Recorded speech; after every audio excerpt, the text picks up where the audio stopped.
తెలంగాణలోని నిరుద్యోగ యువత ఎవరైతే కాంగ్రెస్ పార్టీని ముఖ్యంగా కాంగ్రెస్ పార్టీ అధినాయకత్వంలో ఉన్న రాహుల్ గాంధీ గారిని ఆ రోజు వారు చెప్పిన మాటలు విశ్వసించి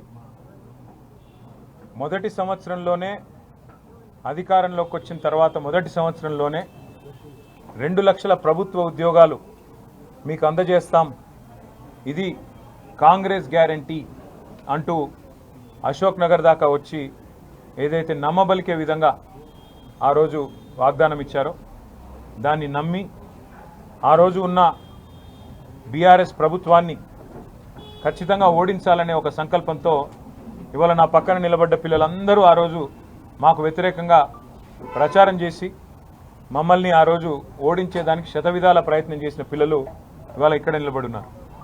వారందరూ కూడా ఆ రోజు నమ్మారు. రాహుల్ గాంధీ చెప్పిన మాటని, యూత్ డిక్లరేషన్లో ఇచ్చిన మాటని, 2 లక్షల ఉద్యోగాలు అంటూ మొదటి సంవత్సరంలోనే ఇచ్చేస్తామంటూ చెప్పిన మాటని నమ్మి కాంగ్రెస్ పార్టీ గెలిస్తే మా తలరాతలు మారుతాయి, మా బతుకులు మారుతాయి, మాకు ఉద్యోగాలు వస్తాయి అని చెప్పి వాళ్ళ అమ్మా నాన్నలకి, వాళ్ళ కుటుంబ సభ్యులకి, వాళ్ళ బంధుమిత్రులకి అందరినీ కూడా ఒప్పించి మెప్పించి అప్పటిదాకా బీఆర్ఎస్కి అనుకూలంగా ఉన్న వాతావరణాన్ని కూడా మరి కాంగ్రెస్కి అనుకూలంగా మలిచే దానిలో శతవిధాల ప్రయత్నం చేసి కాంగ్రెస్ పార్టీని గెలిపించిన పిల్లలు వీళ్ళు, గెలిపించిన నిరుద్యోగ యువత వీరు. ఇవాళ వారి ఆశలను అడియాసలు చేస్తూ జాబ్ క్యాలెండర్ అని చెప్పి 2 లక్షల ఉద్యోగాలని చెప్పి మరి మామూలు మోసం కాదు ఇది. బహుశా ఈ శతాబ్దపు అతిపెద్ద మోసం అయి ఉంటుంది ఈ 2 లక్షల ఉద్యోగాలని కాంగ్రెస్ ప్రభుత్వం చెప్పింది. గ్రూప్ 1 ఉద్యోగాలు కేసీఆర్ గారి ప్రభుత్వం ఆ రోజు 500 ఉద్యోగాలతో ఒక నోటిఫికేషన్ ఇస్తే కాంగ్రెస్ ప్రభుత్వం వచ్చిన తర్వాత ఆ నోటిఫికేషన్ రద్దు చేసి దానికి మరొక 63 పోస్టులు జోడించి 563 పోస్టులతో ఆనాడు ఫ్రెష్ రిక్రూట్మెంట్ అని చెప్పి ఎగ్జామ్ పెట్టినారు. మీకు ఒక్క విషయం నేను గుర్తు చేస్తా ఉన్నా, రాష్ట్రంలోని నిరుద్యోగ యువతకి, మా తమ్ముళ్ళకి, మా చెల్లెలందరికీ గుర్తు చేస్తా ఉన్నా. కేసీఆర్ ప్రభుత్వం ఉన్నప్పుడు పిఎస్సి పరీక్ష లీక్ అయింది అనే సమాచారం మాకు రాగానే, సమాచారం మాకు మీడియా ద్వారా రాలేదు, ఎవరో పిల్లల ద్వారా రాలేదు, నిఘా వ్యవస్థ ద్వారా వచ్చింది. వస్తే ఇంకా విషయం బయటికి రాకముందే ముఖ్యమంత్రిగా కేసీఆర్ గారే నిర్ణయం తీసుకొని అరే తప్పు జరిగింది, వెంటనే మరి ఈ పరీక్షలో ఏదైతే తప్పు జరిగిందో దాన్ని సరిదిద్దాలన్న ఉద్దేశంతో అప్పటికప్పుడు నిర్ణయం తీసుకొని ఆ పరీక్షను రద్దు చేసిన విషయం నేను గుర్తు చేస్తా ఉన్నా. కానీ ఈ ప్రభుత్వం 500 ఉన్న పోస్టులను ఒక 63 మాత్రమే పెంచి ఆ 563 పోస్టులకు ఒక పరీక్ష పెట్టి ఆ పరీక్షలో అవకతవకలు జరిగినాయి, మీరు సరైన జీవో ఇవ్వలేదు, గత ప్రభుత్వం కేసీఆర్ ప్రభుత్వం ఇచ్చిన జీవో 55లో ఎస్సీ ఎస్టీ బీసీ మైనారిటీలకి దానివల్ల న్యాయం జరిగింది, మీరు జీవో నెంబర్ 29 ద్వారా అన్యాయం చేస్తున్నారు, దయచేసి సవరించండి అంటే సవరించలేదు, పెడచెవిన పెట్టినారు. పరీక్ష జరిగింది, పరీక్ష జరిగిన తర్వాత ఫలితాలు వచ్చిన తర్వాత తప్పు జరిగింది, తెలుగు మీడియం విద్యార్థులకు అన్యాయం జరిగింది అని ఆక్రోశించినా పట్టించుకోలేదు. అట్లాగే కొన్ని సెంటర్లలో పరీక్ష రాసిన వాళ్ళకి ఎక్కువ మార్కులు వచ్చినాయి, వరుసగా రూల్ నెంబర్లు ఉన్న వాళ్ళకి ఎక్కువ మార్కులు వచ్చినాయి, ఇవాల్యుయేషన్లో కూడా ఏదో ఖచ్చితంగా కుంభకోణం జరిగింది. చూస్తుంటే గతంలో ఏపీపీఎస్సీలో ఆనాడు కాంగ్రెస్ ప్రభుత్వం ఉన్నప్పుడు ఎట్లా అయితే సీట్లు అమ్ముకున్నారో ఇప్పుడు కూడా అట్లాంటి కుంభకోణమే జరిగినట్టుంది, మీరు దయచేసి దీన్ని సవరించండి అని ప్రభుత్వ పెద్దల చుట్టూ తిరిగినారు కాలికి బల్పం కట్టుకొని. న్యాయం లభించలేదు, ఎవ్వరు కూడా పట్టించుకోలేదు. చివరికి విధి లేక మరి కోర్టును ఆశ్రయించిన విద్యార్థులకి, నిరుద్యోగులకి ఇవాళ కోర్టు ఒక శుభవార్త చెప్పింది. ఎస్, మీరు చెప్పేది కరెక్టే, ఏదో లోటుపాట్లు ఖచ్చితంగా జరిగినాయి ఈ పరీక్ష నిర్వహణలో, ఈ పరీక్షను రద్దు చేయండి లేదా రీవాల్యుయేషన్ చేయండి అని 8 నెలల లోపల ఈ కార్యక్రమాన్ని చేయాలని చెప్పి రాష్ట్ర ప్రభుత్వానికి కోర్టు ఆదేశించడం జరిగింది. నేను రాష్ట్ర ప్రభుత్వాన్ని ఒకటే కోరుతా ఉన్నా, బేసిజానికి పోకండి, అనవసరపు హడావుడి చేయకండి, పిల్లల బాధ వినండి. ఎందుకంటే వాళ్ళు ఏండ్ల తరబడి ప్రిపేర్ అయినారు, వాళ్ళ ఓట్లతోనే మీరు గెలిచినారు, వాళ్ళ కష్టంతోనే ఇలా మీరు గద్దెనెక్కి కూర్చున్నారు. వాళ్ళకు అన్యాయం చేయకండి, వాళ్ళను ఏదో రాజకీయ రంగు పులిమి వాళ్ళని ఇలా అడ్డం పెట్టుకొని గలీజ్ రాజకీయం చేయొద్దని చెప్పి నేను కోరుతా ఉన్నా. కోర్టు చెప్తా ఉంది, మేము చెప్పట్లేదు, స్పష్టంగా చెప్పింది పరీక్షను రద్దు చేయమని. మేము కూడా డిమాండ్ చేస్తూ ఉన్నాం, భారత రాష్ట్ర సమితి తరపున నేను పిల్లలతో ఇప్పటిదాకా మాట్లాడినాను. మీరు ఏమనుకుంటున్నారు? కోర్టు తీర్పు వచ్చిన నేపథ్యంలో ఏం కావాలి అని అడిగాను. వాళ్ళు 3-4 విషయాలు చెప్పారు. అదే మా పార్టీ తరపున నేను కూడా డిమాండ్ చేస్తా ఉన్నా. మొట్టమొదటిది ఖచ్చితంగా తిరిగి గ్రూప్ 1 పరీక్షను, ఎందుకంటే ఒకసారి వాల్యుయేషన్లో తప్పు జరిగింది అన్న తర్వాత మళ్ళీ తిరిగి వాల్యుయేషన్ చేయించినా నమ్మకం కుదరదు పిల్లలకి. ఎవరికైతే గతంలో తక్కువ మార్కులు వచ్చినా ఈసారి ఎక్కువ మార్కులు వచ్చినా, లేదా గతంలో ఎక్కువ మార్కులు వచ్చిన వాళ్ళకి ఇప్పుడు తక్కువ మార్కులు వచ్చినా దాన్ని సరిదిద్దే ప్రయత్నం రీవాల్యుయేషన్తో చేసినా పిల్లలు సంతృప్తి పడరు. అందుకే కొంత ఇబ్బంది అయినా, తల్లిదండ్రులకు కూడా కొంత బరువుగా అనిపించినా రీఎగ్జామినేషన్ పెట్టడం మినహా మరో ప్రత్యామ్నాయం లేదు. తప్పకుండా రీఎగ్జామినేషన్ పెట్టాలి అని బీఆర్ఎస్ తరఫున మేము కూడా ప్రభుత్వాన్ని డిమాండ్ చేస్తూ ఉన్నాం. రెండవది, ఎక్కడ జరిగింది తప్పు? పిఎస్సిలో జరిగిందా? మీ ప్రభుత్వంలో ఉన్న వాళ్ళు ఎవరైనా పెద్దలు ఈ కుంభకోణంలో భాగమైనారా? ఎట్లా వాల్యుయేషన్లో ఇంత పెద్ద ఎత్తున మిస్టేక్స్ జరిగినాయి? తప్పకుండా నిజం నిగ్గు తేలవలసిన అవసరం ఉన్నది. అందుకే ఒక జ్యుడిషియల్ కమిషన్ వేయాలని చెప్పి మేము డిమాండ్ చేస్తూ ఉన్నాం. జ్యుడిషియల్ కమిషన్ ఒక హైకోర్టు సిట్టింగ్ జడ్జి కానీ, సుప్రీంకోర్టు సిట్టింగ్ జడ్జి కానీ, లేదా రిటైర్డ్ న్యాయమూర్తి ద్వారా కానీ ఒక కమిషన్ వేయండి. ఎక్కడ లోటుపాట్లు జరిగినాయి, పిఎస్సిలో ఎక్కడ అవినీతి ఉన్నది, ప్రభుత్వంలో ఎక్కడ అవినీతి ఉన్నది, ఎవరు అమ్ముకున్నారు ఈ పోస్టులు, ఎక్కడ జరిగింది లోటుపాట్లు, తప్పకుండా బయటికి రావాలి. మళ్ళీ భవిష్యత్తులో కూడా ఇట్లాంటి జరగకూడదంటే, భయం ఉండాలంటే ఒక జ్యుడిషియల్ కమిషన్ ద్వారా ఎంక్వైరీ చేయించాలని చెప్పి కూడా మేము డిమాండ్ చేస్తూ ఉన్నాం. ప్రభుత్వానికి మళ్ళీ నేను విజ్ఞప్తి చేస్తూ ఉన్నా, బేసిజానికి పోయి మేమే కరెక్టు అని ఎవరో అడ్వైజ్ చేయగానే అర్జెంటుగా డివిజన్ బెంచ్కి పోవడం, ఈ పిల్లలు తప్పన్నట్టు మళ్ళీ అక్కడ వాదించడం, ఇది పద్ధతి కాదు, ఇది మంచి సంస్కృతి కూడా కాదు. దయచేసి బేసిజానికి పోకండి. ఇంకొక మాట కూడా నేను ప్రభుత్వానికి డిమాండ్ చేస్తూ ఉన్నా, మీరు మాట్లాడితే ఒక్కొక్క మంత్రి ఒక్కో నెంబర్ చెప్తున్నాడు.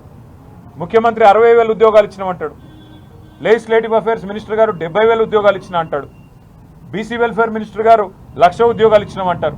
అసలు మీ ప్రభుత్వంలోనే ఒకరికొకరికి ఏం జరుగుతుందో తెలియదు. అసలు అబద్ధం చెప్పినా అతికినట్టు ఉండాల. మంత్రులు ఒకరేమో 1,00,000 ఒకరేమో 70,000 అట్లాగే మరొకరేమో ముఖ్యమంత్రి గారేమో 60,000 ఉద్యోగాలంటే ప్రజలు నవ్వుకుంటా ఉన్నారు. ఇచ్చిన ఉద్యోగాలకే మళ్ళీ తిరిగి నియామక పత్రాలు ఇస్తూ ఉన్నారు. ఇంకా విచిత్రం అది, ఎప్పటి నుంచో వీఆర్ఓలుగా పనిచేస్తున్న వాళ్ళని వాళ్ళకు జీపీఓ అని కొత్త పేరు పెట్టి వాళ్ళను మళ్ళీ ఒకసారి ఎల్బీ స్టేడియంలో మేమేదో ఉద్యోగాలు ఇస్తున్నామంటే నవ్విపోతురు కాక నాకేమి సిగ్గన్నట్టుగా ఈ ప్రభుత్వ వ్యవహారం ఉంది. ఈ 2 లక్షల ఉద్యోగాల విషయంలో మీరు ఇచ్చిన మాట, ఇవాళ మీరు చెబుతున్న అబద్ధాలు, వీటి విషయంలో నేను రాష్ట్ర ప్రభుత్వాన్ని డిమాండ్ చేస్తూ ఉన్నాను. మొన్ననే మీరు ఏదైతే 15 రోజుల అసెంబ్లీ సమావేశాలు పెట్టండి అంటే 2 రోజులు మాత్రమే పెట్టి పారిపోయారో నేను గుర్తు చేస్తూ ఉన్నా ప్రభుత్వానికి. మొన్న మీరు 2 రోజుల అసెంబ్లీ సమావేశం పెడితే కూడా మేము డిమాండ్ చేసినాం, నిరుద్యోగ సమస్య ఒక 2 రోజులు చర్చ పెట్టండి. ఈ 2 లక్షల ఉద్యోగాల విషయంలో నిజం నిగ్గు తేలాలి. ఎవరు తెలంగాణ రాష్ట్రం ఏర్పడిన నాటి నుంచి ఇప్పటివరకు జరిగింది ఏంటి? టీఆర్ఎస్ ప్రభుత్వంలో ఇచ్చిన ఉద్యోగాలన్నీ, మీ ప్రభుత్వం ఇచ్చిన నోటిఫికేషన్లన్నీ అన్నీ కూడా బయటికి రావాలి, ప్రజలు చూడాలని చెప్పి మేము డిమాండ్ చేస్తూ ఉన్నాం. అసెంబ్లీని ప్రత్యేకంగా 2 రోజుల పాటు సమావేశానికి పిలవండి. కేవలం తెలంగాణ యువత నిరుద్యోగ సమస్య, మీరిచ్చిన హామీలు, ఏడాదిలో 2 లక్షల ఉద్యోగ నోటిఫికేషన్లు, వీటి విషయంలో చర్చకు అసెంబ్లీకి తప్పకుండా మీరు పిలవాలని చెప్పి కూడా రాష్ట్ర ప్రభుత్వాన్ని మేము డిమాండ్ చేస్తూ ఉన్నాం. మీకు చిత్తశుద్ధి ఉంటే రాహుల్ గాంధీ గారు అశోక్ నగర్కి వచ్చి చెప్పిన మాట నిజమే అయితే మొదటి సంవత్సరంలో ఇస్తాం 2 లక్షల ఉద్యోగాలని చెప్పిన మాటలో అనుమాత్రం వాస్తవం ఉన్నా, లేదా మీరు ఇచ్చిన హామీలో నిజాయితీ ఉన్నా వెంటనే ప్రభుత్వం స్పందించాలి. పిల్లల కోసం ఒక 2 రోజుల పాటు కూలంకషంగా చర్చించడానికి, వేరే బిజినెస్ వద్దు, 2 రోజులు కూలంకషంగా ఈ రాష్ట్ర నిరుద్యోగ యువత కోరుకుంటున్న విధంగా ప్రత్యేకంగా శాసనసభ సమావేశాలు పెట్టాలని చెప్పి మేము, స్పెషల్ అసెంబ్లీ సెషన్ పిలవాలని చెప్పి మేము కాంగ్రెస్ పార్టీని డిమాండ్ చేస్తూ ఉన్నాం. అట్లాగే పెద్దలు రాహుల్ గాంధీ గారిని కూడా మేము డిమాండ్ చేస్తున్నాం. మీరే చెప్పినారు, ఇక్కడ స్థానిక నాయకులు చెప్తే తెలంగాణ యువత నమ్మలేదు. ఇవాళ 2 ఉద్యోగాలు ఊడగొడితే మీకు 2 లక్షల ఉద్యోగాలు ఇస్తామని మాటిచ్చారు. కేసీఆర్ ఉద్యోగం, కేటీఆర్ ఉద్యోగం ఊడగొట్టండి, 2 ఉద్యోగాలు ఊడగొడితే మీకు 2 లక్షల ఉద్యోగాలు ఇస్తామని మీరు చెప్పారు. మీకు 2 ఉద్యోగాలు వచ్చినాయి. రేవంత్ రెడ్డి గారికి 1 ఉద్యోగం వచ్చింది, రాహుల్ గాంధీ గారికి ఇంకో ఉద్యోగం వచ్చింది. మరి వాళ్ళ రాహుల్ గాంధీ గారు నేను అడుగుతా ఉన్నా, आप भी गौर करिए, आज तेलंगाना की जो यहाँ की युवा है, जिनको आपने वादा किया था 2 लाख युवाओं को रोजगार देने का पहले ही साल में, आज करीब 22 महीना हो गया, दूसरे साल भी खत्म होने को आया आपके कांग्रेस गवर्नमेंट का। आज तक 6,000 से ज्यादा आप रोजगार नहीं दे पाए, गवर्नमेंट एम्प्लॉयमेंट नहीं दे पाए, ये सच है। राहुल जी, इलेक्शन के दौरान आना, वादा करना, फिर बाद में मुखर जाना, फिर बाद में कभी भी नहीं आना युवा से मिलने, ये राजनीति नहीं होती है। आपने जो वादा किया कि पहले ही साल 2 लाख युवाओं को रोजगार देंगे, सरकारी मुलाजिमात में मौका देंगे, ये तो आपने किया नहीं, निभाया नहीं। कम से कम अभी जो 3 साल का वक्त है, इसमें आप कैसा इंसाफ करोगे, क्या करोगे? और जो हाल ही में आज हाईकोर्ट ने जो एक फैसला सुनाया, जिसको लेकर आज ग्रुप 1 री एग्जामिनेशन करने का एक मौका आपके पास है, वादा निभाने का एक मौका आपके पास है, कम से कम अब आप इंटरवीन होइए, आप आपके गवर्नमेंट से बात करिए, आपके चीफ मिनिस्टर से बात करिए, उनको आदेश दीजिए कि गवर्नमेंट को जो आदेश मिला हाईकोर्ट की तरफ से उसकी अमलावरी जल्द से जल्द करें। రాహుల్ గాంధీ గారిని మేము కోరుతున్నాం, మీరు వెంటనే ముఖ్యమంత్రి గారితో మాట్లాడండి। మీరు ఇచ్చిన 2 లక్షల ఉద్యోగాలనే మాట మోసపూరితమైన మాట అని ఇప్పటికే తెలంగాణ యువత అర్థం చేసుకున్నది। మీకు నిజంగా ఏమన్నా కొద్దిగా నిజాయితీ మిగిలి ఉన్నా వెంటనే ఈ గ్రూప్ 1 పరీక్ష విషయంలో చిత్తశుద్ధిగా రీ ఎగ్జామినేషన్ వెంటనే పెట్టే విధంగా మీరు ముఖ్యమంత్రి గారికి ఆదేశాలు ఇచ్చి మీరు మీ నిజాయితీని రుజువు చేసుకోవాలని చెప్పి కూడా కోరుతూ, మరి మా పార్టీ తరఫున మళ్ళొకసారి మా డిమాండ్లు పునరుద్ఘాటిస్తా ఉన్నాం। 1 రీ ఎగ్జామినేషన్ పెట్టాలి, వెంటనే ప్రభుత్వం ముందుకు రావాలి, బేసిజానికి పోవద్దు, నెంబర్ 1। రెండవది జ్యుడిషియల్ కమిషన్ ఒకటి వేయాలి, సిట్టింగ్ హైకోర్టు జడ్జి కానీ, సిట్టింగ్ సుప్రీంకోర్టు జడ్జి కానీ, లేదా రిటైర్డ్ న్యాయమూర్తి ద్వారా కానీ వెంటనే వారి ద్వారా ఈ పరీక్షలో ఎక్కడ ఎవరు సీట్లు అమ్ముకున్నారు, ఏ రకంగా ఈ అవకతవకలు జరిగినాయి బయటికి రావాలి, ఇందులో దోషులు ఎవరో దొరకాలి, కాంగ్రెస్ పెద్దలా లేకపోతే ఇంకా బయట ఎవరన్నా బ్రోకర్లా బయటికి రావాలని చెప్పి కూడా బయటికి నిజం రావాలంటే జ్యుడిషియల్ కమిషన్ వేయండి। మూడవది మళ్ళీ డిమాండ్ చేస్తా ఉన్నాం, 2 లక్షల ఉద్యోగాల విషయంలో నిజాయితీ ఉంటే, ఈ ప్రభుత్వానికి చిత్తశుద్ధి ఉంటే స్పెషల్ అసెంబ్లీ సెషన్ పెట్టండి। రాష్ట్ర యువత తరఫున మేము డిమాండ్ చేస్తున్నాం, మేము సమగ్రమైన డేటాతో వస్తాము, పూర్తిగా ప్రిపేర్ అయ్యి వస్తాము, మీరు కూడా పూర్తిగా ప్రిపేర్ అయ్యి రండి। 2 రోజులు దీని మీద చర్చిద్దాం। 2 లక్షల ఉద్యోగాల కోసం 2 రోజులు పెద్ద విషయం కాదు। వెంటనే ముఖ్యమంత్రి గారు, స్పీకర్ గారు స్పందించి ప్రత్యేక అసెంబ్లీ సెషన్లు పెట్టి మరి వారి నిజాయితీని రుజువు చేసుకోవాలని చెప్పి తెలంగాణ యువత తరఫున నేను డిమాండ్ చేస్తూ, మరి ఇవాళ ఈ పోరాటం ఏదైతే పిల్లలు గెలిచారో వారికి హృదయపూర్వకంగా మా అభినందనలు। ఎందుకంటే ఈ పోరాటంలో ఏ రాజకీయ పార్టీ లేదు, పిల్లలు నిజాయితీగా కొట్లాడినారు, రోడ్లెక్కి కొట్లాడినారు, వారందరికీ నా అభినందనలు। ప్రభుత్వానికి ఇంకొక డిమాండ్ కూడా నేను చేస్తా ఉన్నా, మర్చిపోయాను, పిల్లల మీద కేసులు పెట్టారు ఈ పోరాటం చేస్తుంటే, ఆ కేసులు కూడా బేషరతుగా ఉపసంహరించుకోవాలి। ఇక్కడ ఆస్మా అనే అమ్మాయి ఉంది, ఆ అమ్మాయి అక్కడ ఒక పీసీఓ దగ్గరికి పోయి ఫోన్ చేసుకుంటుంటే ఇంటికి, ఆ అమ్మాయి మీద కూడా మీరు ఇక్కడ ఏదో ముఖ్యమంత్రి గారు మంత్రి గారు వస్తున్నారు, వారిని అడ్డుకోవడానికి మీరు ఇక్కడ వచ్చినారని చెప్పి ఆ అమ్మాయి మీద కేసు పెట్టినారు।